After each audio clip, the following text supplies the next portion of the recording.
Ça pouvait être des scènes, genre jusqu'à 3h du mat, à me plaquer contre le mur, à me prendre par la gorge en mode en fait, t'as pas le choix, c'est comme ça, maintenant mets-toi à genoux et genre, c'est moi, quoi.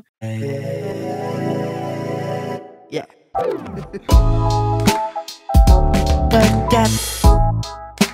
Podcast. Salut, c'est Juliette Katz. Bienvenue dans le podcast, l'émission qui refuse de se taire. Ici, les conversations ne suivent qu'une seule règle, aucune. Des sujets qui divisent aux vérités qui dérangent. Tout ce qu'on souhaite dans ces échanges, c'est donner l'opportunité à des voix de raisonner. Alors ouvrez vos esprits, car ici on déconstruit, on s'interroge et on repart différemment. C'est ça, le podcast. Les relations amoureuses peuvent parfois se transformer en pièges invisibles.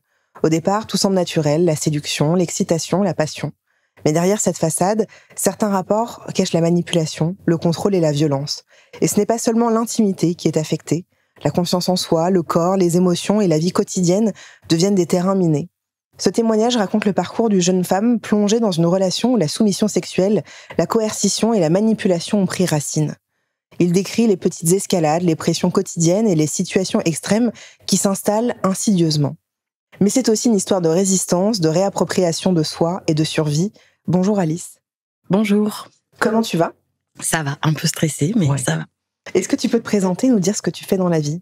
Alors, je m'appelle Alice, j'ai 30 ans et je travaille dans la petite enfance. Ok, tu fais quoi ? Ouais. Alors au début, je travaillais en crèche et là, je travaillais en MAM. Et la première MAM a fermé et là, j'en ouvre une autre avec une collègue et amie. Et c'est toi qui en ouvres une ? Oui, c'est ça. En fait, c'est des maisons d'assistantes maternelles. Donc, c'est aux assistantes maternelles de créer de toutes pièces le projet. Donc, assistante maternelle. C'est ça, voilà. Très bien. Alors, on va commencer avec 3 petites questions. Si tu devais choisir le titre de ton autobiographie aujourd'hui, ce serait quoi ? Je sais pas trop. Je pense quelque chose dans le genre vivre pleinement. Ok. Quel est le moment où tu t'es sentie la plus authentique dans ta vie ? Eh ben, je sais que c'est très bateau, mais c'est maintenant. Parce que je pense avoir trouvé un vrai équilibre. Donc, je dirais là, en ce moment. Quelle est la chose que tout le monde aime chez toi, mais que toi, tu comprends pas ? Je sais pas trop, mais ce que tout le monde me dit, c'est que je suis courageuse. Et moi, je comprends pas parce qu'en fait, j'avance parce que j'estime pas avoir le choix, en fait. Ok. J'y vais parce qu'il faut y aller, quoi. Ouais, ok. Je vois très bien. Est-ce que tu peux me parler du contexte dans lequel tu étais quand tu as rencontré ton ex-compagnon ? J'avais entre 18 et 19 ans. J'étais à la fac. Je vivais encore chez mes parents. Et je sortais d'une relation amoureuse. Et c'était très dur, en fait, parce que c'était ma première vraie grande relation. J'étais folle amoureuse, voilà. Et j'ai fait une petite dépression suite à cette relation-là. Mes parents ont vu que ça allait pas du tout, donc ils m'ont emmené voir un médecin qui m'a mis, je crois qu'il m'avait donné des anxiolytiques, mais à faible dose. Et vu que je dormais plus, des somnifères. Ok. Je sortais beaucoup, j'étais à la fac, je sortais beaucoup, je faisais beaucoup la fête, ça m'arrivait de prendre des drogues et tout ça. Après, je vivais toujours chez mes parents avec ma sœur. Puis en fait, un soir, il y a une scène musicale très active sur Rennes, là où je vivais, et j'ai été invitée à un événement sur Facebook. C'était la période où on invitait tout le monde sur les événements Facebook, et j'ai mis que je participais, et un des DJ qui jouait à cette soirée-là m'a envoyé un message. Ok. En me disant salut, j'ai vu que tu participais à l'événement, j'ai de la place sur ma guest list, est-ce que tu veux mettre que je te mette dessus et tout ça. Au début, je me suis dit c'est n'importe quoi, pourquoi est-ce qu'il me contacte moi, c'est trop bizarre. Voilà, donc j'ai pas répondu et en fait, j'ai reçu un autre message en disant oui, ça fait un peu bizarre mais vraiment ce serait cool et tout, si tu me crois pas, viens, je joue à tel bar ce soir, tu peux venir avec des potes et tout, ça serait cool. Ok. Et je connaissais le bar, en fait. Ouais. Parce que j'y allais souvent. Effectivement, il y avait souvent des DJ qui se produisaient, donc je suis allée. Et c'est comme ça qu'on s'est rencontrés, en fait. Et alors, du coup ? Et alors, il était vraiment réel. Ouais. Donc voilà, j'y suis allée avec, je crois, 2 copines et le copain d'une de mes copines. Vous avez parlé ou c'était juste tu le regardais Au début, je le regardais juste. Et en fait, il a eu une coupe. Une coupe, en fait, il y avait un autre gars qui jouait. Ok. Donc il est descendu c'était pas vraiment une scène, c'était un DJ booth, quoi. Et il est descendu, il est venu me voir en me disant ouais, c'est trop cool que tu sois venu, vas-y, je te paye un verre, machin. Donc on a commencé à discuter. Et puis il me dit alors tu viens souvent et tout. Et j'ai dit bah oui, je connais bien, j'adore la techno et tout, j'adore danser. Ok. Je viens souvent avec mes copines. Il me dit ouais, c'est trop cool. Du coup, j'ai vu que tu participais à l'événement qui a lieu dans 1-2 semaines. Moi, je jouerais sur la grande scène et tout. Viens, vas-y, si tu veux, je te mets sur liste, y a pas de problème, j'ai de la place et tout. Donc, moi, trop contente, quoi. Ouais. Et je lui dis, du coup, mais tu peux mettre mes copines aussi. Il me fait, je peux en mettre 2. Okay. Donc, j'ai mis mes 2 meilleures amies de l'époque. Okay. Voilà. Après, il retourne jouer. Et puis, moi, je bois un verre avec mes potes et tout. Je leur dis, c'est fou quand même. Mais il te plaisait? Ouais. Et lui, il te draguait quand il disait tout ça? Ou tu sentais un peu clairement. Une petite... Si, clairement. J'ai eu le droit à des...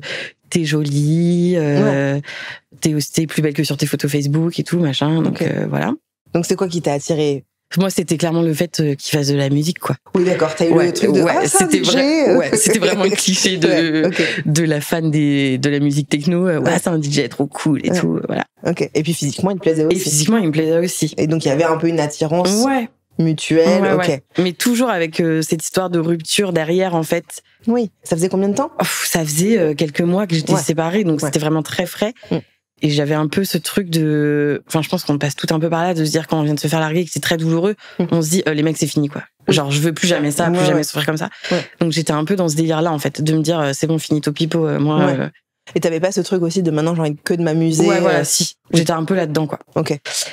Et la soirée se fait, en fait, et puis à un moment, il ressort du DJ booth, on reboit un verre, on rediscute, on se redrague un peu et tout. Et puis le bar va bientôt fermer, et il me dit, moi je fais la fermeture, je reste après pour discuter avec le patron et tout, plier le matos, et voilà. Et je lui dis, mais moi j'habite pas sur Rennes, en fait, j'habite en périphérie, donc je vais partir pour prendre mon dernier métro, mon dernier bus et tout. Ouais. Et en fait, au moment de partir, il m'embrasse. Ok. Et je me rappelle qu'il y avait le bar et il y avait un pont qui traversait jusqu'à la station de métro. Et je me rappelle m'être arrêtée au milieu du pont et à dire à mes potes, du coup, en fait, ils m'embrassaient. Et elles m'ont dit genre, waouh, c'est trop ouf et tout, c'est trop bien. Et moi, dans ma tête, j'étais en mode, c'est bien, mais c'est bizarre. Enfin, je sais pas. Ah ouais, il y avait un truc qui te plaisait pas c'est pas tant que ça me plaisait pas, c'était juste, je sais pas, je trouvais ça bizarre. En fait, la fille, on la connaît à peine et on a à peine passé genre... on s'est échangé quelques mots et pour dire au revoir, boum, on l'embrasse. Et c'était un smack ou Oui, c'était un smack. Ouais, ok. C'était un smack. Ok. Et c'était juste ça, quoi. Ouais, c'était juste ça. Ok. Tu peux me raconter justement les premiers rendez-vous et la manière dont la relation s'est installée?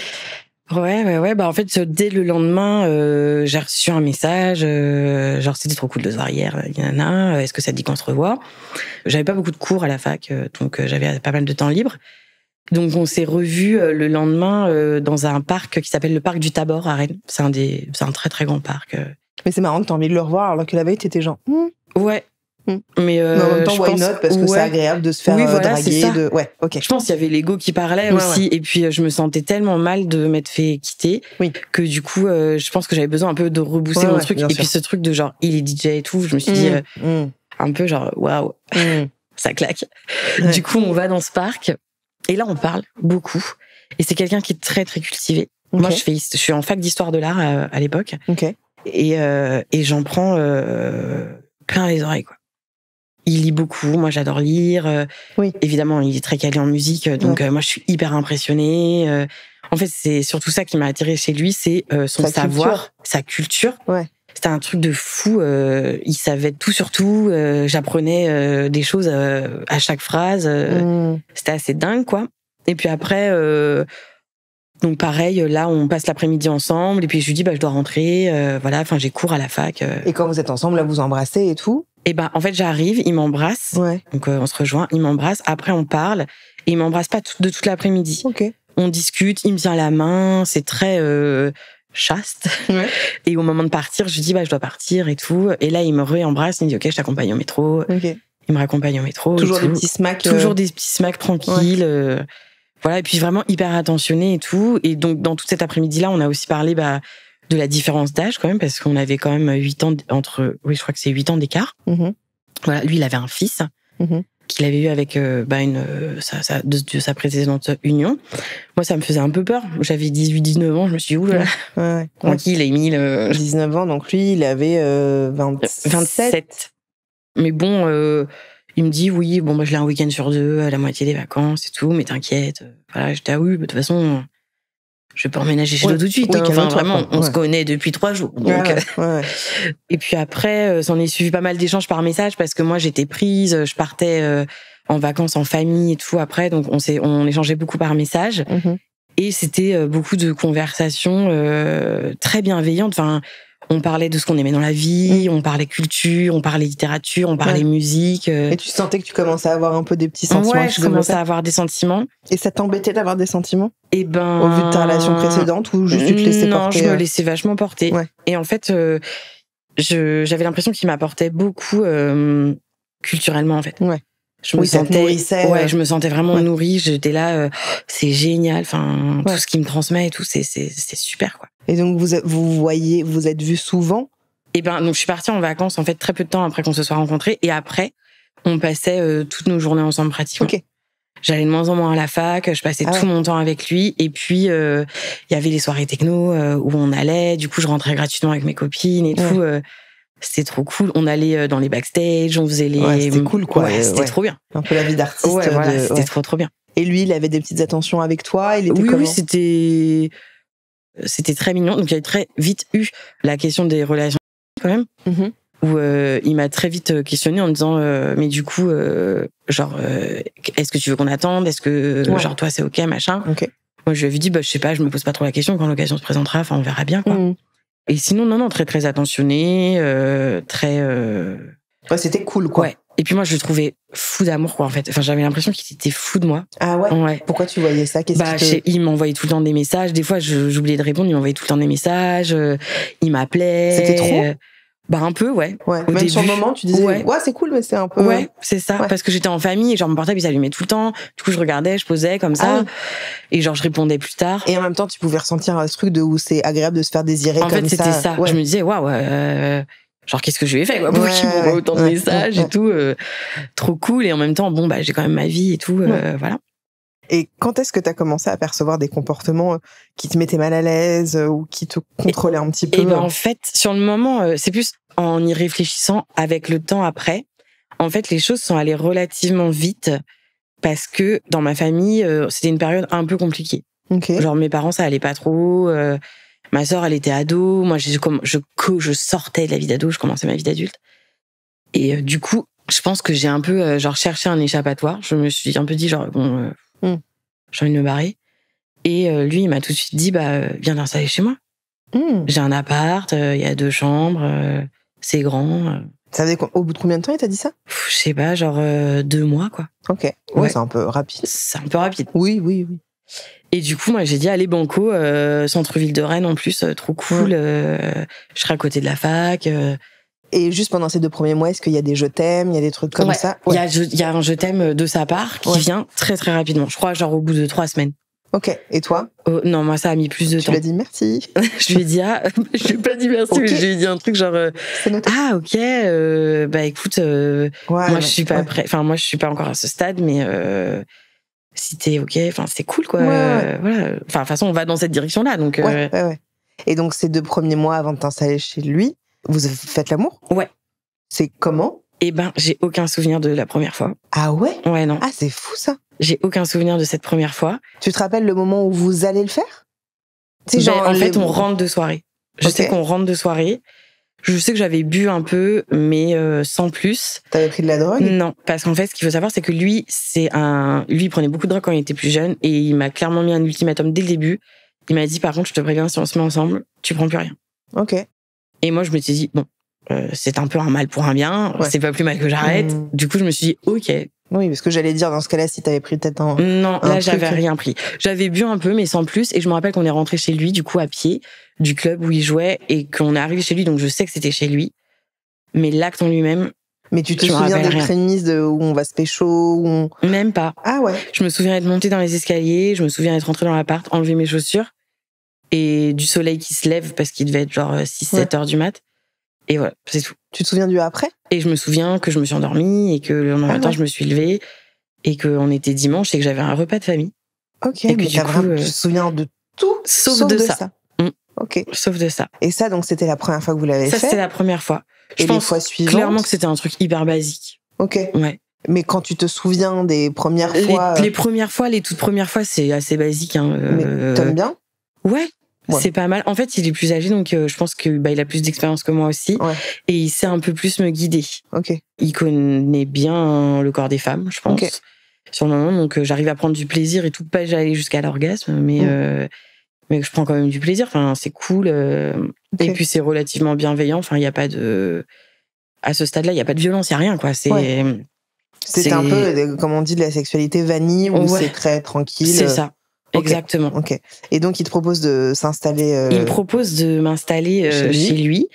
Et là, il y a un premier truc. J'ai des copines qui me disent on va à une soirée à Saint-Malo. Donc, c'est une ville qui est un peu plus loin un peu plus dans la Rennes, au bord de mer. Est-ce que tu veux venir et tout, machin? Et moi, je dis oui, ok, grave. Bah, je vais prévenir mon copain mon copain, quoi, pour lui dire que je serai pas là ce soir-là parce que demain, on a un truc. Demain, le dimanche, on a un pique-nique électronique dans la Cambrousse à côté. Donc, du coup, je rentrerai après et puis j'irai avec lui, quoi. Elles me disent ok et tout, donc je le préviens. Je lui dis bah voilà, je pars à Saint-Malo ce soir, je rentre demain matin, mais je serai là pour le pique-nique électronique, sûr et certain. Il me fait ok, pas de souci. Je pars avec mes copines. Mes copines prenaient encore de la drogue à cette époque-là, quand on allait en soirée. Et puis je suis un peu tentée. La soirée décolle pas trop et tout, donc je me dis allez, go, je prends un truc. Et en fait, ça me fait rien. Et la soirée continue à être un peu pourrie. Et mes potes me disent bon allez, vers 3-4 heures du matin, ils me disent bon c'est bon, on rentre. Ce qu'on a pris en plus, ça fait rien, c'est nul ce qu'on nous a vendu. Hop, on rentre. On monte dans la voiture. Et là, ça agit. Grosse montée, quoi. Ok. Je me retrouve. T'avais pris quoi? J'avais pris de la MDMA. Ok. Je me retrouve défoncée, quoi, dans la voiture. Je dis à mes potes waouh, je suis arrachée, je vais rentrer chez mon mec, je vais être arrachée et tout. Ah ouais, parce que tu devais rentrer chez lui dormir, d'accord. Et puis elles me disent bon, ça va, il va comprendre, t'as fait la fête et tout, tranquille. Elles m'ont dit bon, au pire, il va vite fait bouder et puis ça ira mieux demain, quoi. Je me dis ouais, ok, ouais, mais grave, vous avez grave raison et tout. J'arrive, je me couche, les dents qui grincent et tout machin. Et là, il se retourne vers moi et il me dit t'as pris un truc? Et je lui dis bah ouais, j'ai pris de la MD et tout. Et là, premier truc pas ouf, il me prend par les cheveux, il me traîne jusqu'aux toilettes, il me met la tête au-dessus de la cuvette. Et il me dit maintenant tu vomis parce qu'il y a pas de ça chez moi, je t'avais prévenu et tout. Il me met les doigts dans la bouche, je vomis et je lui dis mais ça va pas. Enfin même à ce stade-là, c'est dans mon sang en fait, c'est même plus dans mon estomac. Enfin, il y a pas de. C'est super violent, quoi. Ouais, c'est super violent. Et tu te souviens de ça, quoi? Et ça, je me souviens parce que ça a été vraiment le premier truc un peu genre où je me suis dit genre waouh, chaud, quoi. Enfin, qui fait ça, quoi. Et donc il met ses doigts dans ta bouche et tu vomis. Il ouvre ma bouche, il met ses doigts, je vomis et après il me redresse, il lâche mes cheveux. Il va se laver les mains, machin. Et il revient, il fait maintenant, il va falloir que tu bois des litres d'eau pour être clean pour demain matin, quoi. Oh, ah putain. Et je me rappelle que je vais sous la douche, parce que je me sens genre crade. Je vais sous la douche et tout, je pleure. Et je me dis, et en fait, trop bêtement, je me dis dans ma douche, genre, je pleure pas parce que le truc qui était traumatique, je pleure parce que je suis en descente. Je me dis, en fait, je suis en descente, je pleure, ça m'est déjà arrivé, machin. Okay. Je prends ma douche et tout, machin, je dors peut-être 2 heures à tout casser et je me réveille et on part au pique-nique électronique et il fait comme si il ne s'était absolument rien passé. Incroyable. Et toi, tu lui en parles quand même de ce qu'il a fait? J'ose pas. En fait, il y a tous nos potes autour, il y a sa famille aussi. En voiture? Ouais, il y a ses parents qui sont là dans la voiture et tout parce que c'est un truc un peu familial. Mais juste quand il te le fait sur le moment, tu lui dis pas attends, tu fais pas ça. Mais en fait, je me suis dit genre waouh, c'est chaud. Et après, je me suis dit genre en mode ouais, mais en fait d'un autre côté, il m'avait dit qu'il voulait que je prenne plus rien. Donc il a le droit de me tirer les cheveux. Donc ouais, je pense que j'ai un peu genre en mode en fait, je pense que j'ai analysé le truc en mode bon, c'était hyper violent, mais d'un autre côté, peut-être que c'est moi j'ai rompu le pacte, quoi. Ouais, voilà, c'est ça. J'ai abusé, quoi. Je savais très bien que j'avais pas à faire ça. Mais à aucun moment tu te dis il a pas le droit de me faire ça. Sur le moment, t'es pas dans un truc à dire en fait c'est pas du tout normal qu'il me tire les cheveux. Non, sur le moment, je suis pas du tout là-dedans, quoi. Okay. Je suis en mode genre vas-y, c'est la première fois qu'on se prend la tête, quoi, en gros. OK. Et je me dis en plus ça vient de moi parce que genre oui, c'est un peu ta faute. Quoi, genre j'aurais jamais dû prendre un truc que je lui avais dit que je prendrais plus rien. Voilà, tu l'as un peu trahi, quoi. Ouais, voilà. Est-ce que t'as remarqué des comportements de contrôle, tu vois, sur ton entourage, sur tes amis Eh ben, c'est venu après cet épisode-là. C'est venu vraiment progressivement. Déjà, il avait insisté pour rencontrer toutes mes potes. D'accord. Toutes mes copines. Donc, moi, je lui présentais mes copines, mes amis de fac, mes amis d'enfance et tout. J'étais trop contente en plus. Enfin, c'est mes amis, c'est ma deuxième famille, quoi. Et puis, je lui présente ma dernière copine qui s'appelait Charlotte. On descend de chez elle et je me rappelle que j'étais devant lui dans la cage d'escalier, il était derrière moi et il me fait hey Alice, et je me retourne et il me dit tes copines elles sont toutes bonnes comme ça ou t'as une moche? Yes. Et je lui dis non, je sais pas, trop chelou. Je lui dis je les caste pas sur leur physique, ce sont mes copines, quoi, juste voilà. Et après, c'était oui, bon, elles sont gentilles, mais c'est vraiment mauvaise influence. Du coup, en reparlant un petit peu de la soirée à Saint-Malo. Ok. Et après, c'était surtout sur ce que j'écoute, sur ce que je regarde, sur ce que je lis. C'est-à-dire? Non, mais le film que tu regardes là, c'est nul. Tu devrais regarder plutôt ça. Va voir, moi j'ai plein de DVD dans ma bibliothèque. Tu devrais pas lire ce livre-là. Tiens, prends ça plutôt. Ça, c'est bien et tout, machin. Ou la musique que t'écoutes, c'est pas assez pointu. Avec tous les concerts qu'on fait, franchement... T'abuses un peu, quoi. Ouais, t'abuses, quoi. Tu pourrais t'ouvrir un peu plus, écouter des trucs un peu plus chiadés, c'était son mot, ça. Chiadé? Ouais. Un peu plus pointu et tout, que la que t'écoutes, machin. Donc, en fait, très vite, je me suis mis à penser que j'étais nulle. Ok. Donc, je me suis dit, bon, ok, bon, je suis pas à la hauteur, il va falloir que je lise plus. Il a raison, lui, il est musicien, oui, il s'y connaît un peu plus. Et puis, il lit, il a une culture de dingue. Donc, voilà. Et très vite est venue la question de l'argent aussi. Ouais. Du style, t'es à la fac, c'est bien gentil, mais on va pas se mentir, tu feras jamais conservatrice de musée, donc il y a un moment, il va falloir trouver une solution, il va falloir que tu participes au paiement du loyer et tout. Ouais. Ok. Et du coup, je dis, ouais, grave, carrément. Enfin, ça me paraissait logique que je bosse un petit peu, même à côté de mes études, pour payer le loyer. Ouais. Là-dessus, j'avais aucun problème. Du coup, je lui dis, ok, que je me trouve un petit job, je garde des enfants à côté de la fac. Mais c'était jamais assez, en fait. Il voulait toujours que tu... Ouais, fallait toujours ramener plus, et puis il dépensait énormément. Dès qu'il avait... Il dépensait dans quoi? Les fringues, les vinyles... Mais avec ton argent ou avec le sien? Avec le sien, avec le mien. D'accord. Il n'y avait pas de... Parce que moi, je pensais que tu... D'accord. Je pensais que il voulait que tu ramènes de l'argent pour payer le loyer, pour payer les courses, et puis après, le reste, c'est chacun dépense... Ouais, je pensais que c'était ça aussi. Ouais. Et en fait, c'était plutôt genre... là où il reste de l'argent, on va prendre là où l'argent reste, quoi. Ouais, ok. Donc, voilà. Et tes potes, elles te disent des trucs sur lui à ce moment-là? Non. Elles te disent pas, ouais, pas ouf, pas du tout. Il est génial, j'ai qu'une seule amie, qui est d'ailleurs toujours mon amie, qui m'avait dit, Cash, je l'aime pas. Ok. Elle me disait, je l'aime pas, je le sens pas, il est chelou et tout. En fait, si, je savais très bien pourquoi est-ce qu'elle l'aimait pas. Elle avait un piercing au téton, et genre, lui, le premier truc qu'il lui a dit, c'est, tu montes pas ton piercing au téton? Et elle lui avait dit, genre, en mode, non, c'est... Bah oui, non. Et moi, je l'avais regardé en mode, pourquoi tu lui demandes ça? Enfin, laisse ça tranquille. Et ça, genre, tu n'en as pas reparlé après? Genre, mais pourquoi tu lui as dit ça? Si. Et son truc, c'était, en fait, si elle veut pas que ça se sache et si elle veut pas qu'on voit, faut pas en parler. Ok. Et moi, j'étais là en mode, non, enfin, elle fait ce qu'elle veut. Exactement. C'est son corps. Et oui, puis, voilà, c'est ça. Et moi, je l'aime pas trop. Oui, c'est un peu non, je te le dis. La vie de beaucoup de gens maintenant. Mais non, mais c'est juste que tu commences à sentir des petits trucs où il s'accapare un peu. C'est ça. Il contrôle, en fait. Oui, voilà, il contrôle. Voilà, en fait, il voulait... Enfin, après, je suis pas dans sa tête, je peux pas réellement savoir ce qu'il voulait, mais je pense que ce qu'il voulait, c'était une petite midinette bien à son image, quoi. Ouais. Moi, j'avais 35 kilos de moins, j'étais toute fluette, toute mimi, j'étais toute jeune... Je connaissais rien à la vie en couple, vraiment. Donc, je pense que c'était facile pour lui. Oui. Et toi, vraiment, pendant toute cette période-là que tu es en train de nous raconter, à aucun moment tu dis, attends, c'est pas normal. Tu te dis, j'avoue, il a raison, c'est vrai que je devrais faire ça. Oh, ça, c'est pas ouf ce qu'il a fait, mais bon, c'est une petite engueulade de couple. En fait, il y avait ça. Il y avait des trucs où je me disais, bon, c'est une petite engueulade de couple. Et puis, il y avait des trucs où je me disais, c'est un peu moyen et tout. Mais en fait, il y avait des moments très bas et les moments qui étaient très hauts. C'était très, très haut. Genre, allez, je t'emmène au resto, je te paye ci, je te paye ça, t'es la femme de ma vie, t'es l'amour de ma vie, vas-y, on va en soirée, on danse toute la nuit ensemble. C'était un peu... ça te reboostait, ouais, et puis... ça ressemblait un peu à des films, quoi. Genre les moments où c'était très très haut, quand on rentrait de soirée, ils faisaient exprès à ce qu'on parte exactement quand le soleil se levait, et du coup, sur tout le trajet du retour, on voyait un truc romantique. Ouais, c'était hyper beau, quoi. Tu vois, je me disais, waouh. Les moments où c'était haut, c'était hyper haut, quoi. Ouais. Et il y avait beaucoup de moments hauts? Au début, ouais. Et puis plus on a avancé dans le temps, moins il y en avait. Et sexuellement, du coup, ça se passait comment, petit à petit? Alors, sexuellement, au début, c'est un peu comme ce qu'on disait, c'était très tranquille et tout ça. Et puis après, en fait, il poussait beaucoup à l'ouverture. Son truc, c'était, mais tu peux tout me dire. Tu peux tout me dire, tu peux me parler de ta vie, moi, je te jugerai pas, je te comprends, je suis quelqu'un qui est très ouvert et tout, machin. Et en fait, à 15 ans, j'ai subi un viol.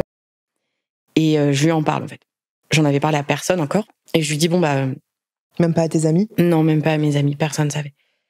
Et je lui dis, à 15 ans, j'ai été violée par un mec que je connaissais pas et tout, machin.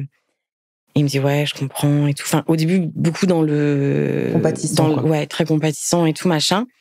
Et puis un jour, on parle de sexe et tout, et il me dit, mais tu sais, cette histoire de il y a des femmes, c'est leur fantasme et tout, tu pourrais peut-être en faire un truc qui t'excite. Et là, je me dis, waouh, là, c'est non.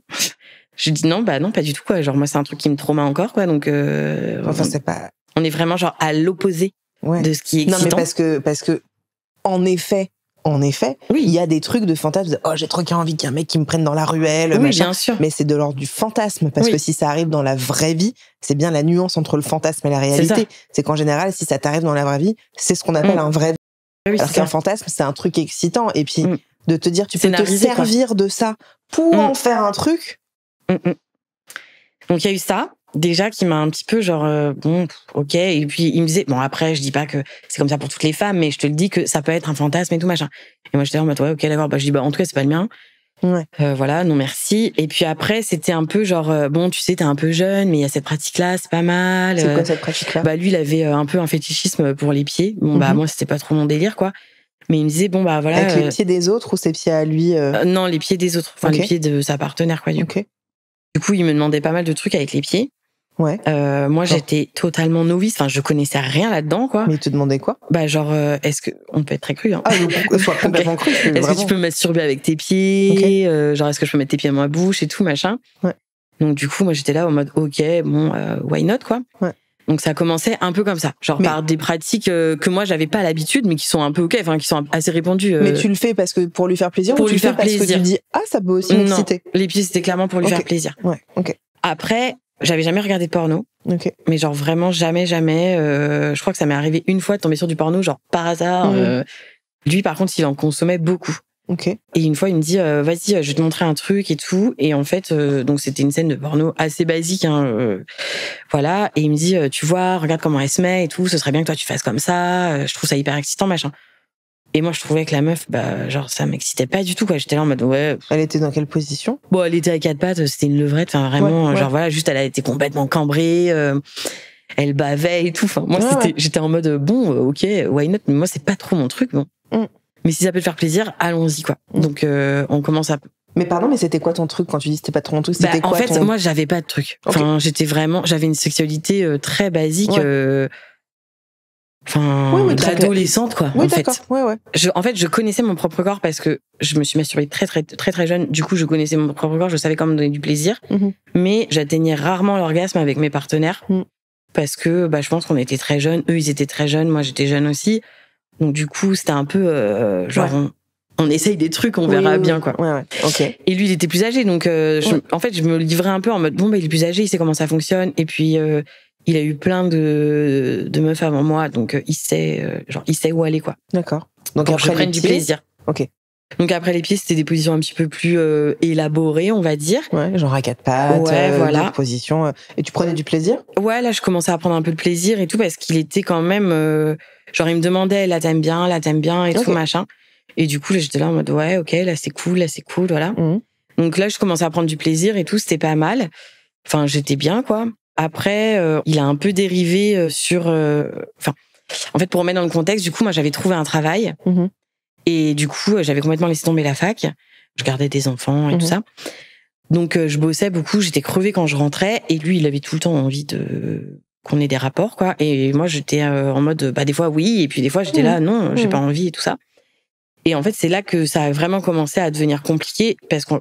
Enfin, je sais pas si tu vois, mais en début de relation, il y a un peu genre la lune de miel, t'as tout le temps envie de faire l'amour et tout, t'es grave tout le temps excité et tout. Et puis après, avec le quotidien qui s'installe, le fait de travailler, tout ça, machin, t'es un peu crevé, t'as moins envie, avec les disputes et tout, machin, tu peux avoir moins de désir et tout ça, c'est fluctuant, quoi. Et lui, il avait tout le temps envie. Et moi, bah, parfois, j'avais pas du tout envie. Et en fait, c'est là où c'est devenu un petit peu compliqué, enfin, un petit peu, très compliqué. C'est-à-dire que très vite, j'ai pas eu le choix. D'accord. Donc au début, je me suis dit bon, c'est parce qu'il m'aime, c'est parce qu'il me désire, machin. Donc allons-y et tout. Mais c'est-à-dire, t'avais pas le choix. Ah bah j'avais pas le choix. C'est-à-dire que je disais non. En fait, si je disais non, c'était il insistait jusqu'à ce que je dise oui pour avoir la paix. Mais il insistait. Qu'est-ce qu'il te disait? Bah il me disait oui. Enfin, tu te rends pas compte. On est quand même ensemble. Moi, j'ai des besoins. Il y a un moment, je comprends que tu sois fatigué, mais au pire, juste genre écarte les jambes, quoi. Yes. Et voilà. Et moi, j'étais en mode, bon, ok, quoi. Genre, vas-y, c'est bon. Au moins, après, je suis débarrassée. Ok. Donc ça a commencé comme ça, et en fait c'est monté crescendo. Il y avait des soirs, je rentrais tard et j'étais épuisée. Et si je disais non et que j'insistais en mode, je tenais mes positions en mode non, en fait, genre on n'aura pas de rapport ce soir. Et ben, genre ça pouvait être des scènes, genre jusqu'à 3h du mat, à me plaquer contre le mur, à me prendre par la gorge en mode, en fait t'as pas le choix, c'est comme ça. Maintenant mets-toi à genoux et genre suce-moi quoi. Ok. Du coup bah en fait j'étais tellement épuisée physiquement, émotionnellement et tout ça que je lâchais prise en fait et je faisais quoi. Donc en fait, quand tu disais non, au début il insistait un petit peu, puis petit à petit tu disais en fait j'ai vraiment pas envie, et ton non tu le tenais fermement, et en fait il dépassait, enfin il écoutait pas du tout. Non, quoi. il écoutait pas quoi. Et est-ce qu'au début, quand il a pu avoir des gestes déplacés, tu l'as rembarré ou tu l'as dit tu fais pas ça, tu me touches pas? Ouais, je disais genre tu me fais mal, arrête, tu me touches pas, tu te rends pas compte de la violence de tes gestes et tout et de tes mots, genre tu peux pas continuer comme ça, machin. Et tout de suite c'était un petit pas en arrière en mode non mais je comprends, mais il faut que toi tu comprennes que machin, je veux pas te faire du mal, je veux pas machin, mais j'ai des besoins. Mais j'ai des besoins et j'ai vraiment besoin que genre de les assouvir quoi. Okay. Et moi j'avais un peu ce truc genre lambda de me dire en fait si je couche pas avec lui, il va aller voir ailleurs. Donc du coup, je couche avec lui. Voilà. À chaque fois. Ouais, à chaque fois. Ça n'arrivait jamais qu'ils disent OK, d'accord. Ça n'arrivait jamais qu'ils disent OK, d'accord. OK, d'accord, pas ce soir. Et donc, à chaque fois, ils te plaquaient contre le mur. En fait, c'est si je résistais trop, quoi. Si je résistais trop. Et c'était trop. quoi ces gestes? C'était vraiment genre de. C'était vraiment, je te prends par les épaules, je te plaque contre le mur et genre t'as pas le choix. Ou. Mais c'était. Pardon, je rentre dans un détail. Mais c'est juste, il te plaque contre le mur, les épaules, et je viens t'embrasser, ou c'est vraiment un truc de violence? Non, c'est vraiment la violence. Genre, je te regarde noir. Ouais. Genre, maintenant, c'est bon, quoi. T'as pas le choix, quoi. T'as pas le choix, quoi. Et puis, ça foutait un peu les boules, quand même. Enfin, moi, j'avais peur un peu en me disant, voilà, faut pas non plus que ça parte trop en vrille, quoi. Donc à chaque fois, tu faisais quand il disait, à chaque fois, je faisais. T'y vas. Ouais. Je faisais, et en fait, je me disais, bon, t'as un peu ri parce que du coup, je timais le truc. J'étais un peu en mode, de toute façon, dans 45 minutes grand max, c'est fini. C'est long, 45 minutes. Ouais, c'est très long. Franchement, 8 minutes à tout péter, moi, c'est bien. Hein. Mais 45 minutes, moi aussi, hein, franchement, ça me va très bien. 45 minutes, c'est long. Ouais, c'est long. En fait, je me disais, 45 minutes. Wow. Allez, 45 minutes, on est bon, ce sera fini. Tu pourras faire autre chose, tu pourras regarder ta série, aller prendre une douche, enfin, genre, tranquille. Mais du coup, ça, c'était au bout de combien de temps? 6-7 mois. Ah ouais, ça arrivait méga vite, quoi. C'est arrivé quand même assez vite, hein. Et pendant ces 45 minutes-là, c'était quoi? C'était, on fait des préliminaires, je te suce un peu, machin, et après on baisse. En fait, c'était plutôt, c'était genre, je le suis. Ouais. Et après, comment? Parce que, est-ce que c'est toujours dans ce truc un peu avec les pieds? Ah là, il y avait plus de partage. C'était vraiment genre, écarte les cuisses, ou genre, penche-toi en avant, et genre, d'accord. Il fait son truc, et moi, Il s'attardait pas sur ton corps? Ouais, non, pas du tout. Pas du tout. Hop, j'avais le droit un peu à dire, tu pourrais faire un effort, j'ai l'impression de baiser une morte. D'accord. Voilà. Wow, putain. Genre, si tu veux que ça aille plus vite, mais dis un peu du tien, genre. Oh là là. Ouais.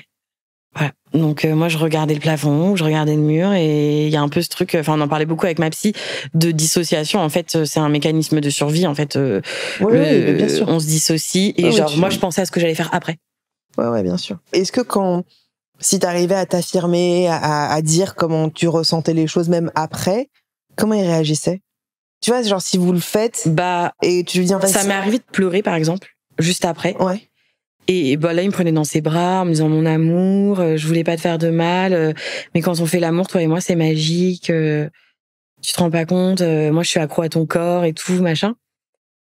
Et tu réagissais pas à ça? Et moi, je me disais, en fait, comme ça, vu de l'extérieur, et maintenant, quand je repars, je me dis, c'est terrible. Oui, non, mais t'inquiète, c'est juste que quand t'es dans le moment et que t'es dans en fait, je me disais juste, en fait, il est fou de moi, et genre, il peut pas se passer de moi, il peut pas se passer de mon corps, genre, genre, c'est comme une drogue, quoi. Donc, donc quand il te disait ça, t'étais pas genre, mais en fait, on partage pas, t'es violent. Non. Moi, je me disais, genre, en mode, c'est normal, c'est juste moi qui mets pas assez d'intérêt là-dedans, quoi. Ok.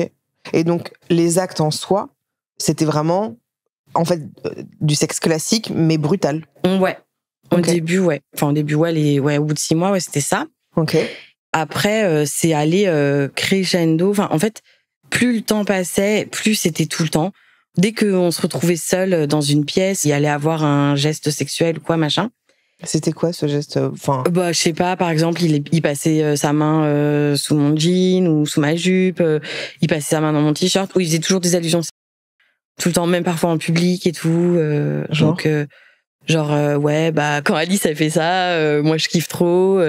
Ah ouais. Du coup, bah, moi j'étais hyper mal à l'aise, quoi. J'étais là, ok. T'en parlais à tes potes un peu de ce qui se passait dans l'intimité? Bah, en fait, moi je questionnais mes potes sur comment elles s'étaient dans leur couple. Après, c'était très différent parce que elles vivaient pas avec leur mec. Leur mec avait leur âge, donc notre âge, donc genre 19 ans, quoi. Et du coup, bah, elle m'expliquait que ils couchaient ensemble, je sais pas moi, elle donnait les fréquences et puis elle étaient là, bah non, c'est assez tranquille, on fait ci, on fait ça, c'est trop cool. Et en fait, du coup, je me suis dit, en fait, c'est moi qui ai un problème. Ah oui. Je me suis dit, Pourquoi c'est moi qui ai un problème? Bah parce que mes potes elles prennent leurs pieds et ils le font assez régulièrement quand même et tout ça. Ah oui, tu t'es pas dit mais c'est lui, c'est pas normal qu'il fasse ça. Non. Moi je me suis dit en fait c'est normal d'avoir tout le temps envie de la personne avec qui on est. Du coup je me suis dit bon bah c'est moi qui ai un problème. Et de ce moment-là, bah je pense que je sais pas s'il l'a senti ça que je culpabilisais en fait par rapport à ça. Mais à partir du moment où je me suis dit ça, bah du coup en fait vu que c'était moi le problème, bah je me disais bon bah il faut que je lui fasse plaisir. Ouais, il faut que je règle ce problème-là en fait. Et alors qu'est-ce qui se passait? Du coup je le laissais tout le temps faire. C'était tout le temps en fait. Par exemple j'allais prendre un bain. Ça me rappelait quand je vivais chez mes parents il y avait une baignoire et quand je rentrais du lycée l'hiver j'allais prendre des bains et tout, c'était trop cool, ça me réchauffait, j'étais bien quoi. Et du coup il y avait une baignoire dans son appart et en fait prendre des bains c'était devenu une torture parce que il rentrait dans la salle de bain et il me voyait dans la baignoire et il commençait à se masturber et tout machin et moi je lui disais en mode genre non quoi, je suis juste en train de prendre un bain, je suis bien. Et j'avais même pas le temps de dire non, qu'il avait déjà sa main dans l'eau entre mes cuisses et tout. Voilà, et j'avais pas moyen de dire non quoi.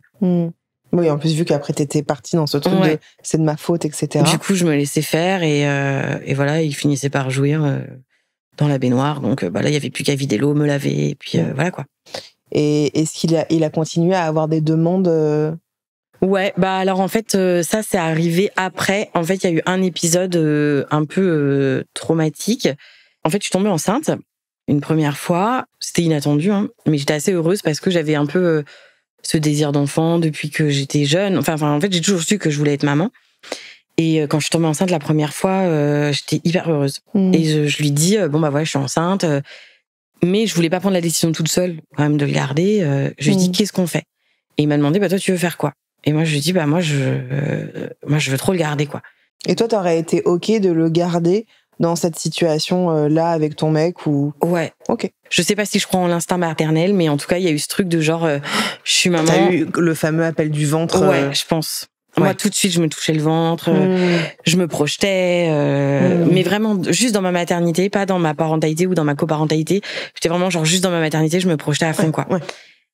Et je lui dis, moi, j'aimerais bien le garder. Si t'es ok, genre on le garde. Et il me dit, ok, je suis ok, on le garde. Je dis par contre, je te préviens, on va l'annoncer à mes parents, ça va être un cataclysme, parce que j'avais, parce que j'avais 20 ans, quoi. J'avais 20 ans, je venais à peine, enfin, j'avais même pas fini mes études, on était très précaires et tout ça, enfin, voilà.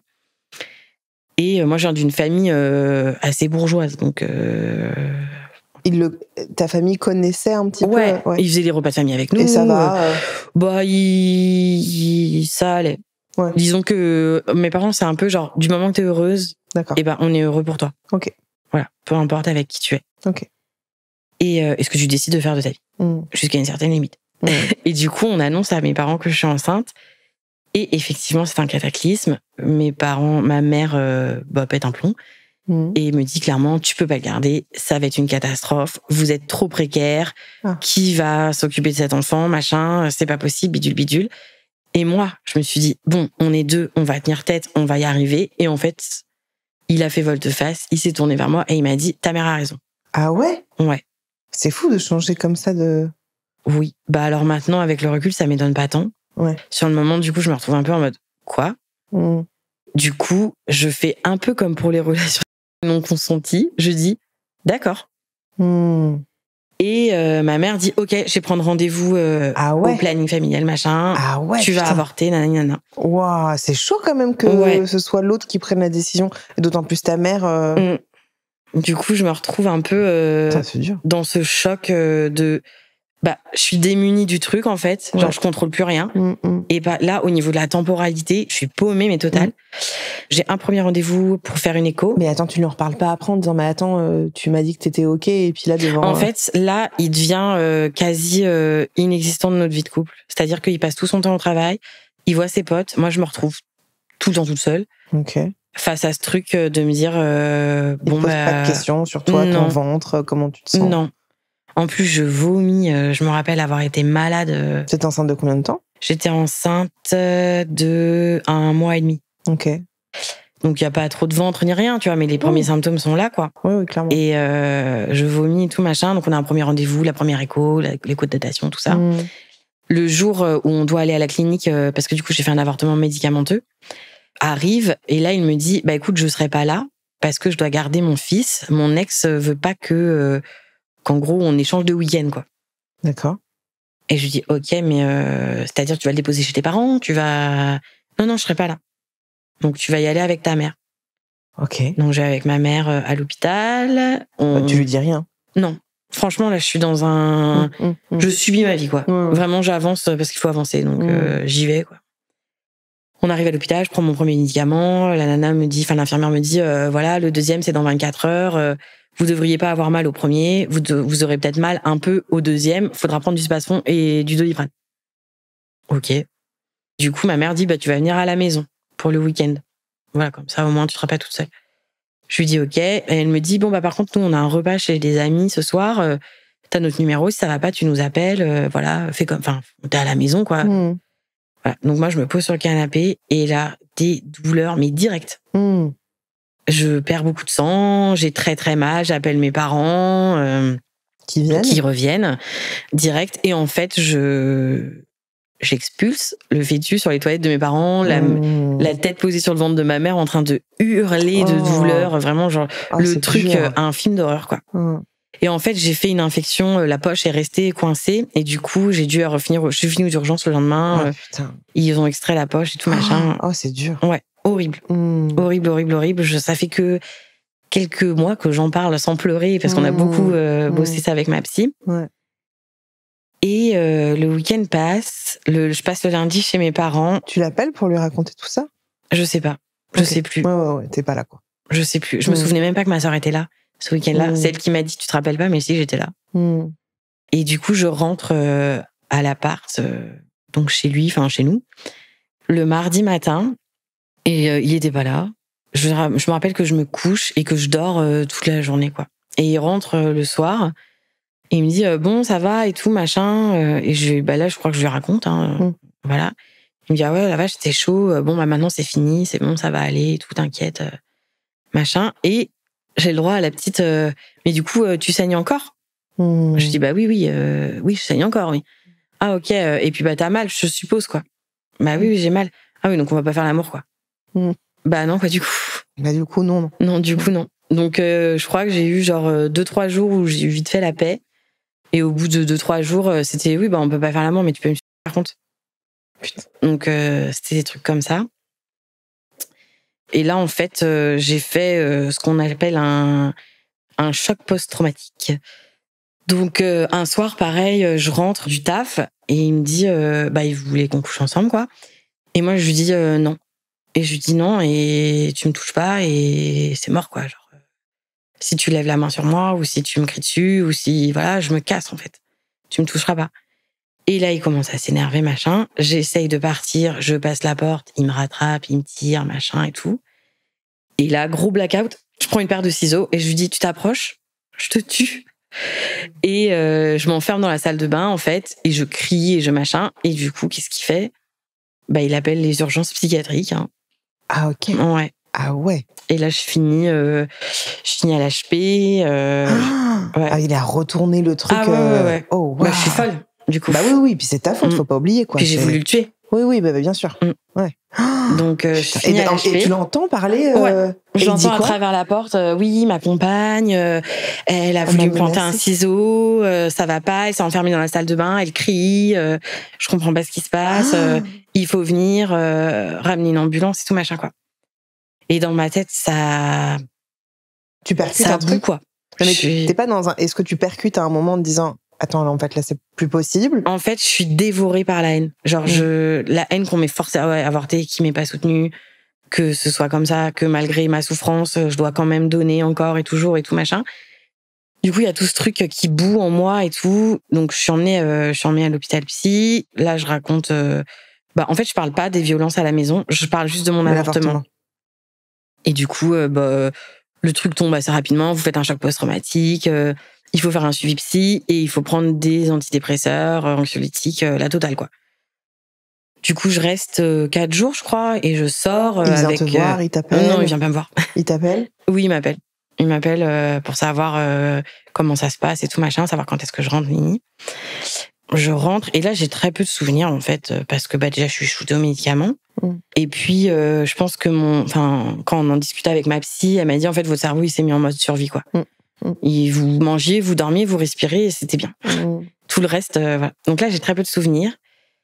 Et je me rappelle juste quelques années. En fait, je crois que j'ai eu 1 an et demi, 1 an et demi, 2 ans de blackout, où vraiment j'étais en mode survie et tout ça. Et d'ailleurs, on en reparle des fois avec ma sœur, et elle me dit, t'étais un zombie, l'ombre de toi-même, on te reconnaissait plus et tout. Enfin. Et pendant ces 1 an et demi, 2 ans, tu te souviens pas des rapports? Je sais que c'était toujours très très violent à la maison, qu'il y avait beaucoup de cris, beaucoup de violences physiques. C'était quoi les violences? Il te tapait? Ouais, j'ai fini la tête contre la table, avec la main appuyée sur la tête pour que lui il puisse me pénétrer et tout ça sans pouvoir bouger. Des claques. Des claques pendant l'acte? Des claques, non, en dehors. Genre, je lui dis un truc qui lui convient pas, je me prenais une claque. Voilà. Genre, si je voulais partir, il rattrapait mon bras, il tirait jusqu'à ce que je rentre. Voilà, des trucs comme ça, quoi. Et pendant l'acte, c'était comme avant ou ça s'intensifiait? Non, ça s'intensifiait, il attachait mes mains. Du coup, je pouvais plus, j'avais plus moyen de bouger ou quoi. Des fois, en fait, moi, j'ai un réflexe nauséeux qui est hyper présent. C'est-à-dire, je mets une écharpe l'hiver, je peux même pas la nouer proche de ma gorge parce que ça me donne direct envie de vomir. Okay. Et ça, il le savait parce qu'on en rigolait au tout début de notre relation. Et ça l'excitait. Et du coup, en fait, ça l'excitait. Il passait son temps à prendre ma gorge et à appuyer hyper fort pendant qu'on couchait ensemble. Et du coup, moi, j'avais tout le temps envie de vomir, en fait. J'étais tout le temps là, comme ça. Et genre, il lui disait, j'ai presque fini et tout, machin. Ah, ça me donne mal au ventre. Ouais. C'était un peu, c'était glauque.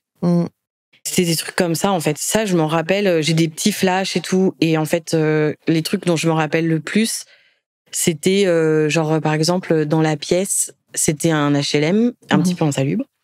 En fait, il y avait de l'humidité. Et du coup, dans les coins de pièce, il y avait un peu de traces d'humidité un peu noire et tout. Et moi, je sais que, genre, quand j'étais sur le dos, je fixais ça, en fait. Et je sais pas pourquoi, je focus là-dessus. Je regardais. Je me souviens de ça, quoi. Ça a des odeurs aussi pas mal. Il fumait, du coup, ça sentait le tabac dans la pièce. Et ça te dégoûtait? Ouais. Le tabac froid, c'est un truc... Moi, ça m'arrive de fumer de façon occasionnelle quand je sors et tout avec des potes. Mais par exemple, je peux pas reporter mes fringues le lendemain. Ouais. Parce que ça sent le tabac froid et que ça me ramène direct à l'odeur de l'appart. Ok. Donc, il s'est passé ces 2 ans, en fait, c'est 1 an et demi, 2 ans où c'était toujours pareil. Et je retombe enceinte. Sous pilule. Et là... Parce qu'il se protégeait pas? Non, lui, il se protégeait pas. Moi, je prenais la pilule, mais lui, il se protégeait pas. Non, avec une capote, on peut pas faire des jacques faciales, donc c'est pas fun, quoi. C'était son excuse. Ben oui. Je peux mettre de capote. Je peux pas faire des jacques faciales avec. Et du coup, dans les faits, c'est vrai. Bah oui, logique. Voilà. Et du coup, je retombe enceinte. Et là, je me promets à moi-même que c'était mort, quoi. C'était mon corps, mon bébé. Ah, d'accord. Personne prendrait la décision pour moi. Du coup, je lui ai dit que j'étais enceinte. Là, je lui ai pas laissé le choix. Je lui ai dit, on le garde. Il m'a dit, ok. Et j'ai dit à mes parents que j'étais enceinte. Et j'ai dit, je le garde. Et ma mère a dit, ok. Après, on était un peu plus... financièrement, ça allait un peu mieux. Moi, j'avais un job assez stable. Lui aussi. Donc, du coup, je pense que ma mère, ça l'a un peu sécurisée. Et là, je me dis, déjà trop heureuse de tomber enceinte, de pouvoir garder mon bébé et tout, de devenir maman. Et puis, j'avais ce truc de me dire, ah, je vais peut-être avoir la paix là, pendant 9 mois.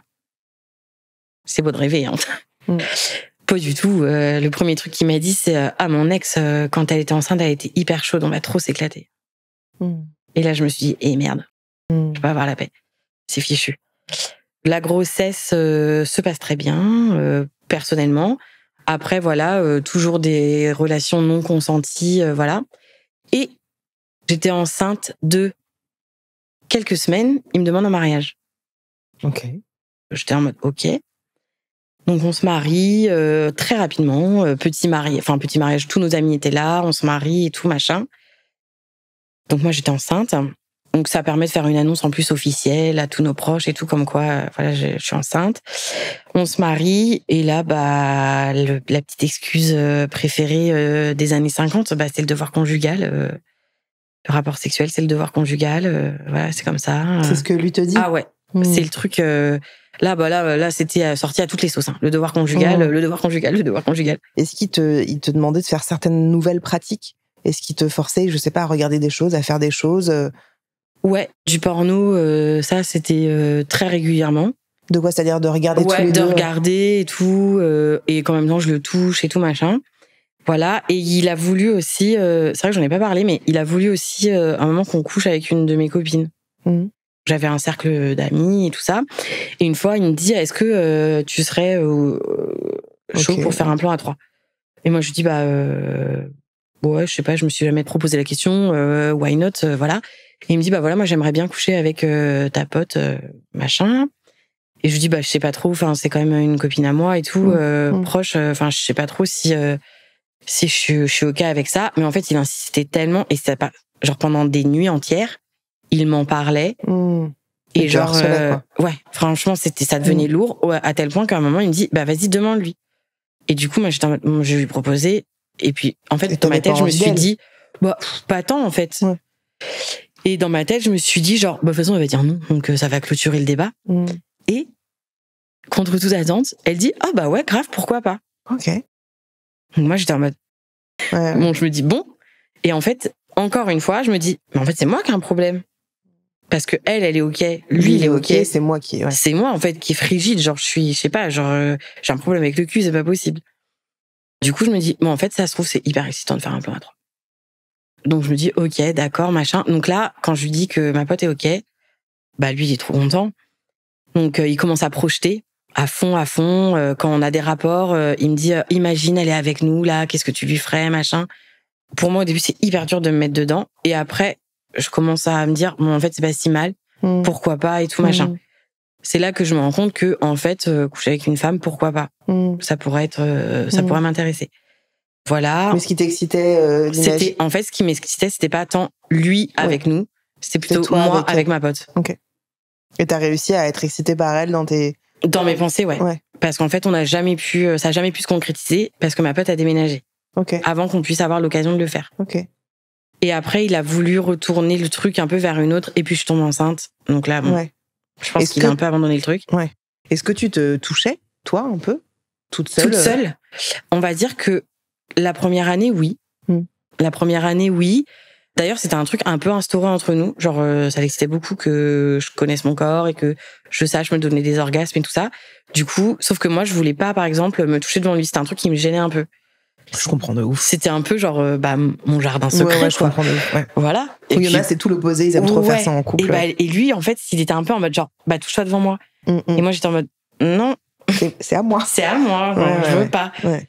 Et en fait, au bout d'un moment, j'ai pas eu le choix, quoi. Genre, il fallait que je le fasse parce qu'il insistait tellement sur ce truc de touche-toi devant moi, que, à la fin, en fait, je simulais, quoi. Ouais. Genre, je me touchais, je faisais genre, j'avais un orgasme et j'aurais été content. Et mais moi, j'avais la paix. Mais tu le faisais jamais toute seule? Toute seule, si, me toucher et de jouir, si. Ça a toujours été présent dans ma vie, tout moins quand j'étais sous antidépresseurs et tout, beaucoup moins parce que ça tue un peu vraiment la libido, l'envie et tout, ça tue, quoi. Ouais.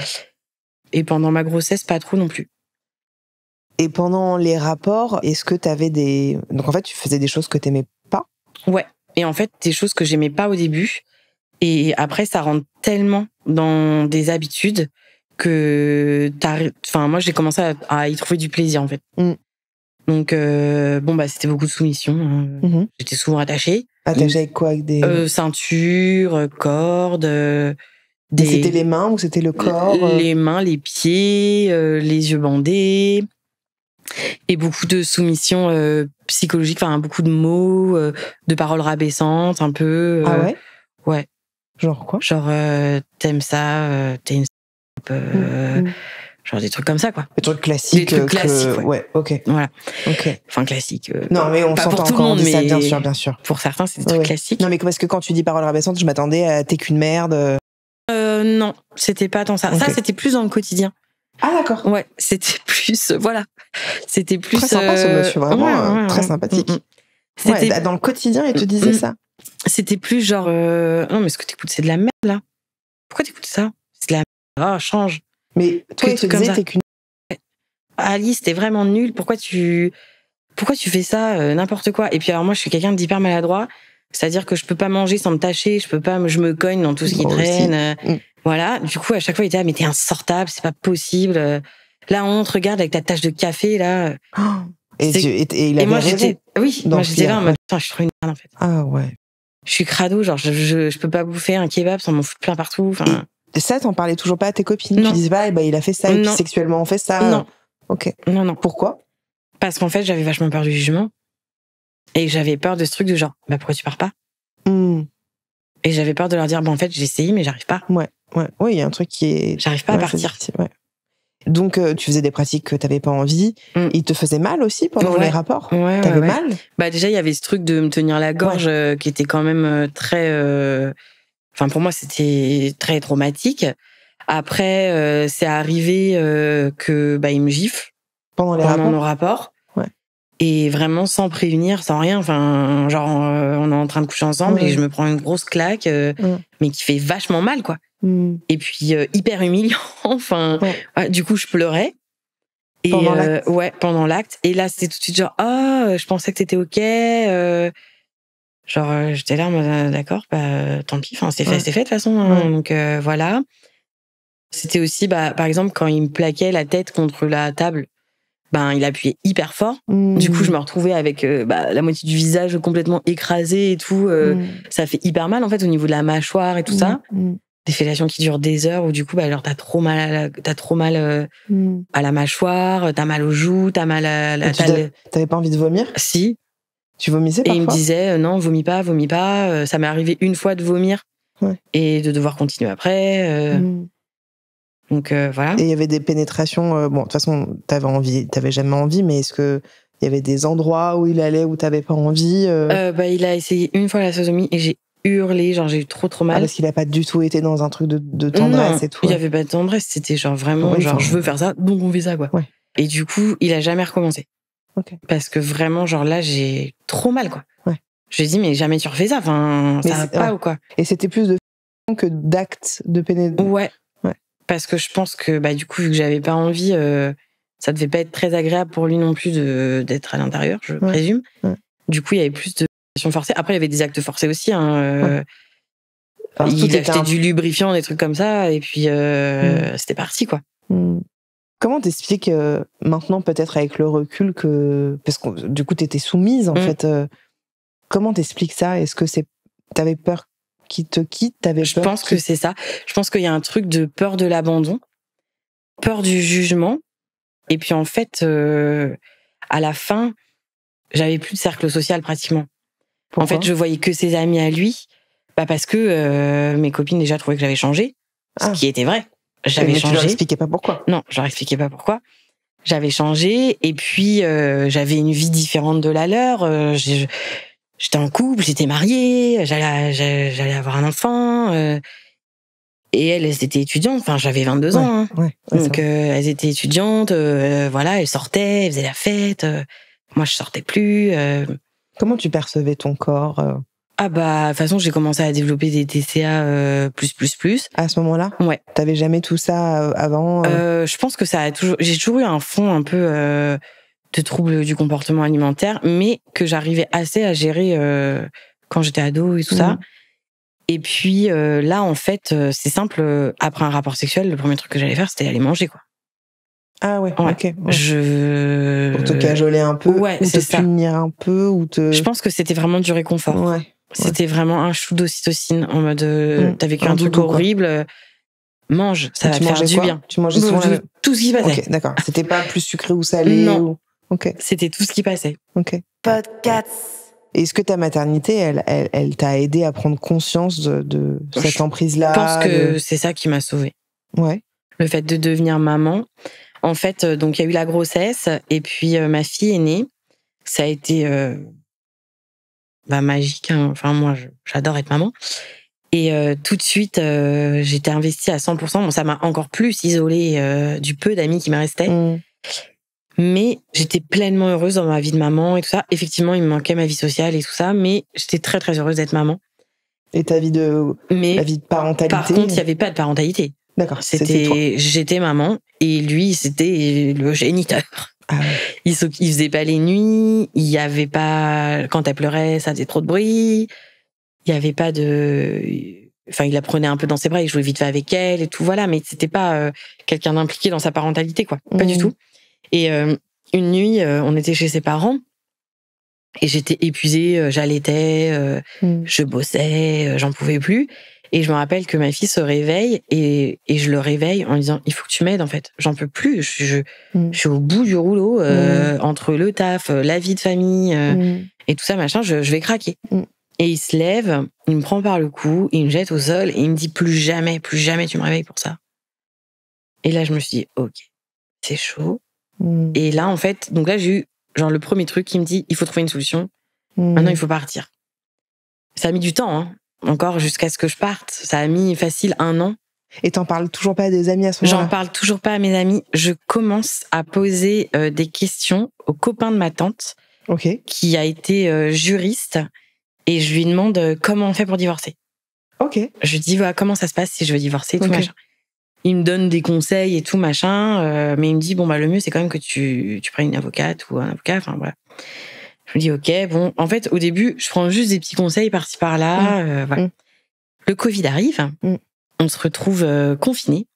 Entre-temps, on avait déménagé quand ma fille est née. On avait un petit appart que j'avais choisi moi, parce qu'évidemment, il s'était pas du tout investi dans la recherche de l'appartement. Mais je me dis, je veux pas être confinée avec ma fille et lui à la maison. Donc, on part chez mes parents, à la campagne. Il vient avec nous. Et là, pour moi, c'est génial. Parce que du coup, vu qu'il y a du monde autour, il n'y a plus de violence physique.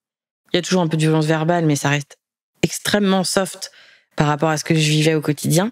Et surtout, il n'y a plus de harcèlement pour des relations, quoi. Oui, parce que vous vivez en communauté. Parce qu'on vit en communauté.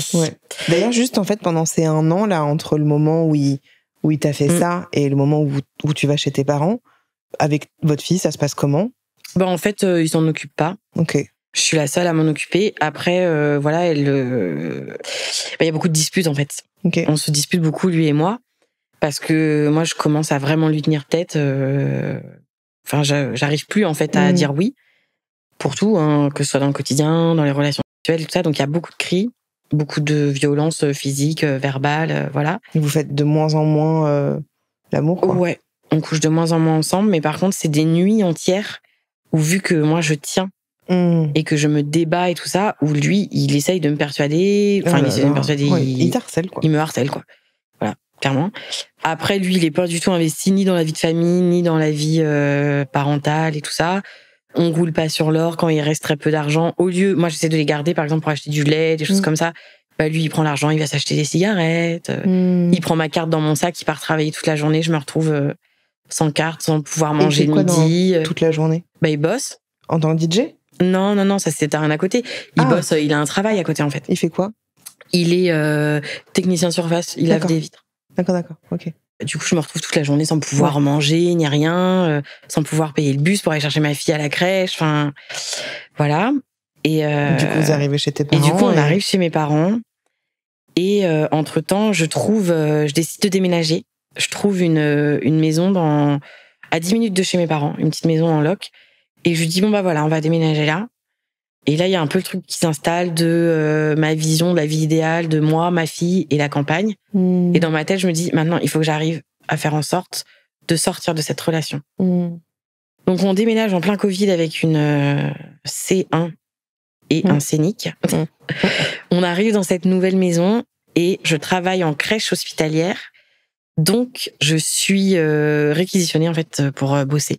Donc, je bosse comme une malade et ça me va très bien parce que du coup, je suis pas à la maison. Et mes parents s'occupent de ma fille, je sais qu'elle est en sécurité. Il se passe tout ça et en fait, je pense qu'il commence à lâcher prise. En fait, je me laisse plus faire. Je me laisse plus faire, je tiens.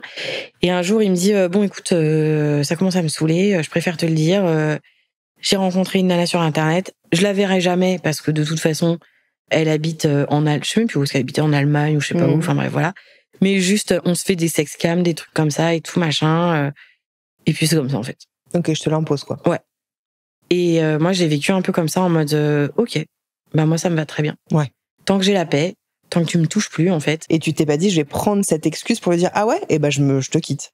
Eh ben non, même pas. Parce qu'en fait, j'avais toujours cette peur du regard des autres qui allaient se dire, oui, donc elle s'est mise avec un mec hyper jeune, elle s'est mariée, elle a fait un gosse, et genre elle se sépare, quoi. Et puis chez moi, personne n'est divorcé, personne n'est... Donc ça aurait été un échec. Ouais, ça aurait été un échec. Et un jour, je suis sur Facebook, sur les réseaux sociaux et tout ça, et je reprends contact avec un ancien pote de collège. On renoue des liens et tout, on discute, machin. Donc il y a ce truc-là un peu qui me sort de mon quotidien. Et un truc un peu moins fun, on se dispute du coup avec le père de ma fille pour un sujet débile, mais une dispute hyper violente. Et ma fille avait du coup 2 ans. Elle savait parler, marcher, tout ça. Et elle s'est interposée en face entre nous deux. Elle nous a dit arrêtez. Ah ouais. Et là, ça a vraiment été genre... Et là j'ai dit ok, c'est bon, c'est fini. Et le soir, je le quittais du coup. Ah ouais. Donc c'est une embrouille à la con, comme des embrouilles de couple, sauf que il a été violent dans les mots, dans les gestes. Dans les gestes, tout comme d'habitude. Moi, dans les gestes, non. Dans les mots, oui. Et qu'est-ce qu'il te dit, qu'est-ce qu'il fait à ce moment-là? Je sais même plus le sujet de la dispute, mais c'est comme d'habitude. C'est tu comprends rien de toute façon. T'es une mauvaise personne. Tu te rends pas compte. T'es tout le temps à me harceler pour le quotidien, mais j'ai autre chose à gérer que tes problèmes de enfin voilà, c'est des trucs comme ça. Et il te frappe. Et il me pousse. Et il me gifle. Voilà devant quoi. Votre fille. Ouais. Et moi je suis là, arrête. Elle voit tout. C'est horrible pour elle. On est en train de la traumatiser et tout machin. Et il me dit oh là là, t'as jamais lu Boris Cyrulnik, tu connais pas la résilience. Elle va s'en remettre. Voilà. Et là elle a dit arrêtez. Et là j'ai dit ok, c'est fini. On va arrêter. On va arrêter. Du coup, je le quitte le soir même, mais c'est pas facile de se détacher de ce genre de relation. Mais je lui dis, mais bon, tu peux rester à la maison, je te mets pas dehors. Je te mets pas dehors, quoi. Si tu veux, je peux dormir sur le canapé, tu peux dormir dans la chambre et tout, machin. Et en fait, moi, je commençais à nouer des liens avec cette ancienne amie du collège.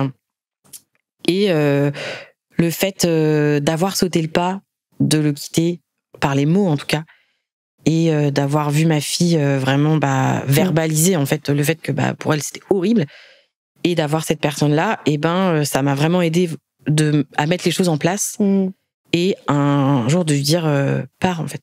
Et comment il a réagi? Il a pété un plomb. En fait il a voulu me frapper, et là je lui ai dit tu me touches, j'appelle la police en fait. J'irai porter plainte. Et du coup il a dit vas-y, fais comme tous ces qui portent plainte, les féministes de merde et tout, machin, vous êtes toutes les mêmes, voilà. Okay. Et puis il a pris ses affaires et il est parti. Ah ouais. Et là, ça a été... la délivrance. Ouais, la délivrance. Je me rappelle que j'ai ressenti ce truc de genre... d'avoir des frissons partout. En fait, j'ai senti mon corps. Le truc que je sentais plus du tout, quoi. Enfin, mon corps, c'était juste de la douleur. J'avais tout dans ma tête, j'étais tout le temps épuisée et tout ça. Et là, j'ai senti mon corps et genre ça, il y a tout qui a lâché, quoi. J'ai pleuré. Et puis après, j'ai beaucoup culpabilisé pour ma fille, en fait. Parce que je me suis dit, je brise un schéma familial. Oui. Mais en même temps, voilà. vaut mieux la protéger, oui, vous ça. protéger de lui. Exactement. Et qu'il y a plein d'enfants qui grandissent très bien avec des parents séparés. Oui, c'est ça. Donc, elle était là quand il t'a dit tout ça? Oui. Oui. Elle m'en parle encore des fois de trucs. Enfin, elle se souvient de certaines choses, quoi. C'était du coup il y a combien de temps? Eh bien, elle avait 2 ans et là, elle va en avoir 8. Ah ouais, ok. Donc, 6 ans. Ouais. Et elle se souvient encore de certaines choses? Elle se souvient de certaines choses, ouais. Qu'est-ce qu'elle te dit? Elle me dit, tu te rappelles quand papa et toi, vous criez tout le temps? Genre, tu te rappelles la fois où il a cassé la table? Tu te rappelles quand t'étais tombée dans la salle de bain et qu'il y avait du sang sur le carrelage? Oui, je t'ai pas tombée, mais... Oui, je me rappelle. Ça me touche. C'est ça le plus dur, je pense. C'est de voir que nos enfants, c'est ça. En fait, c'est ça. C'est vraiment ça qui est le plus horrible. Enfin, oui, non, mais bien sûr. Mais c'est avant même Tassi, tout ça, c'est dramatique et tout ça. Mais c'est vrai que quand t'as un enfant qui est pris à partie, c'est terrible. Pardon. Il n'y a pas de souci. Et du coup, donc, il pète un plomb, il se barre. Et après, c'est quoi la suite de ça? Et après, c'est quoi la suite? Moi, je vis avec ma fille dans la maison. J'entame une relation avec ce mec. Qui te fait du bien? Qui me fait du bien. Je suis très heureuse, je revis, je renoue contact avec mes amis. Et tu leur expliques? Pas tout de suite. Ouais. Ça a mis vraiment beaucoup de temps. Ça fait que 1 ou 2 ans que j'ai commencé à parler de ce qui se passait. Oui, t'as fallu du temps, quoi. Il m'a fallu beaucoup de temps. Je prends rendez-vous chez une psy pour moi, pour ma fille. Trop bien. On est suivis toutes les deux. Je reconstruis ma vie petit à petit. Je tombe enceinte de mon nouveau compagnon. On a une petite fille. Voilà. Est-ce que tu as eu peur avec ce nouveau compagnon? J'ai eu très peur. Ouais. J'ai eu très peur, mais j'ai très vite posé mes limites. Ouais. Et du coup, ça n'a pas duré parce que je pense que moi, j'avais peur. Ouais. Et que du coup, j'étais très hermétique au moindre... Ah, ça n'a pas duré avec lui? Ouais. J'ai eu peur, je croyais que tu m'avais dit ça n'a pas duré, il a dépassé des limites. Non, d'accord. Ok, je veux pas faire d'une généralité, mais c'est un homme qui a été élevé comme un homme et du coup, moi, il y a beaucoup de choses aujourd'hui que je peux plus. Moi, il y a pas de cri dans ma maison, on me crie pas dessus, on me manque pas de respect, on crie pas sur mes enfants. Tout ça, c'est hors de question. Et il n'y a pas de gestes violents, il n'y a même pas de menaces de main levée ou de trucs comme ça. Et c'est arrivé 1 ou 2 fois avec le papa de ma deuxième, du coup. Et du coup, t'as posé tes limites tout de suite, quoi. Ouais, j'ai posé mes limites tout de suite. Et puis, voilà, après, on n'est pas là pour parler de cette relation-là, mais aujourd'hui, c'est terminé. Je vis seule avec mes 2 enfants, ça me convient très bien. Et comment ça s'est passé, du coup? Est-ce que t'avais peur dans cette maison qu'ils reviennent? Oui. J'ai très vite déménagé parce que j'avais besoin aussi d'un endroit à moi, en fait. Et puis, en fait, ce qui a été très dur, ça a été pour la garde de notre fille. Moi, j'avais très peur qu'elle aille chez lui. T'as divorcé? C'est en instance parce qu'il ne signe pas les papiers. Ah, ok. Donc, oui. Quitte à avoir de l'emprise, autant en avoir jusqu'au bout, quoi. Clair. C'est ça, hein. Il verse pas de pension alimentaire. Et là, je suis en cours de demande de garde exclusif parce que, j'ai plus de nouvelles. Il répond plus à mes messages. Depuis combien de temps? Ça fait quelques mois, là. Ouais. Et en fait, il l'a pris de moins en moins. Et puis, il y avait pas de parentalité, en fait. C'est juste, genre, elle avait pas de cadeau à Noël, il avait pas de cadeau à son anniversaire, il appelait pas pour ses rentrées. Si j'appelais pas, il appelait pas. Ça fait combien de temps qu'ils se sont pas vus? Ils se sont vus un petit peu cet été. Ok. Voilà. Sous ta demande, sous sa demande? À ma demande à moi et à la demande de notre fille. Elle est en demande de voir son papa? Ça lui arrive. Elle est plus en demande de pas y aller. Ouais. Mais des fois, ça lui arrive, elle me demande est-ce que je peux voir papa et tout ça. Moi, je dis jamais non. Parce que c'est dur ça pour toi? Ouais. T'as envie de lui dire non, tu ne le verras pas, mais ouais. Là, je lui ai dit qu'elle le verrait très peu parce que j'avais pas de nouvelles. Et que du coup, j'allais demander la garde exclusive. Qu'elle soit tout le temps avec moi, en fait. Ouais. Je pensais que ça allait mal se passer. Et en fait, elle m'a dit de toute façon, quand je voulais aller le voir et qu'on allait chez papy et mamie, il était jamais là. Ok. Donc voilà. Ouais. Mais est-ce que quand t'as retrouvé quelqu'un, ça a été compliqué pour lui? Je me suis fait insulter tous les noms, beaucoup de jalousie, beaucoup de haine et tout ça, quoi. Mais en fait, ça, j'en avais rien à faire parce que oui, en fait, ça me touchait plus, quoi. Ouais. J'étais en mode de toute façon, tu peux plus m'atteindre, c'est fini. Et ton dernier conjoint de ta nouvelle fille, tu lui as raconté toute cette histoire? Ils se sont rencontrés? Ils se sont vus de loin au moment, par exemple, où j'emmenais ma fille chez son père, ou que je la récupérais, par exemple. Ils se sont vus de loin. C'est tout. Bon, tous les deux, ils pouvaient pas se voir. Hein. Oui, bah, en même temps. Et du coup, tu as commencé à suivre une thérapie. Oui. Tu as fait quoi? Alors, j'ai fait de l'IME, donc c'est comme le MDR, en fait, pour soigner les traumatismes enfouis. Parce que tout ce que je raconte là, pendant des années, enfin, pendant des mois, ça a été vraiment enfoui à l'intérieur de moi. Il y a plein de trucs dont je me souvenais pas. Par exemple, la première fois où il m'a fait vomir après la prise de drogue, je m'en souvenais pas. Les fois où j'étais obligée de faire des actions qui duraient tellement longtemps que là, ça s'ouvrait là sur les côtés au niveau des commissures des lèvres et tout ça. Et ben ça, je m'en souvenais pas. Il y a plein de trucs en fait dont je me souvenais pas. Après mon avortement, bon voilà, là c'était des trous béants de plusieurs semaines où je me souvenais pas. Et du coup, avec ma psy, on a fait tout un travail pour tout refaire sortir en fait. Et tu t'es rappelé de tout ça? Ouais, c'est un peu genre, c'est un peu purgé quoi. Genre faut faire sortir pour que ça mette les choses en paix quoi. Ça devait être bizarre et douloureux de revoir ces flashs. Ouais. Parce qu'en plus, c'est vraiment genre un traitement par les sens. Donc, c'est vraiment des odeurs, des sensations, enfin, vraiment, c'est assez intense. Hein. Faut être assez accroché. C'est pour ça que j'ai commencé. Au début, c'était juste des séances basiques où on parle et tout ça. Et c'est l'IME, j'ai commencé il y a 1 an et demi, quoi. Ok. Ouais, c'est assez récent. Ouais, c'est assez récent. Ça fait pas longtemps que j'ai commencé à cheminer ce truc d'un peu de guérison, quoi, entre guillemets. Bah non, parce que ça fait pas longtemps, parce que avant j'étais pas prête. Et puis il y a un peu ce truc qui a popé en moi il y a pas si longtemps, où je me suis dit, en fait, faut pas que ça reste en moi, quoi. Pour mes filles, du coup, il faut que ça sorte et il faut que je porte fièrement qui je suis aujourd'hui, comment j'ai réussi à m'en sortir.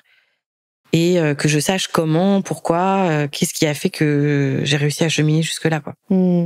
Et justement, t'as réussi à te réapproprier ton corps un peu? Oui. Ouais. Alors, je pense que on grandit tous avec nos expériences et tout ça, et ça marque un peu qui on est.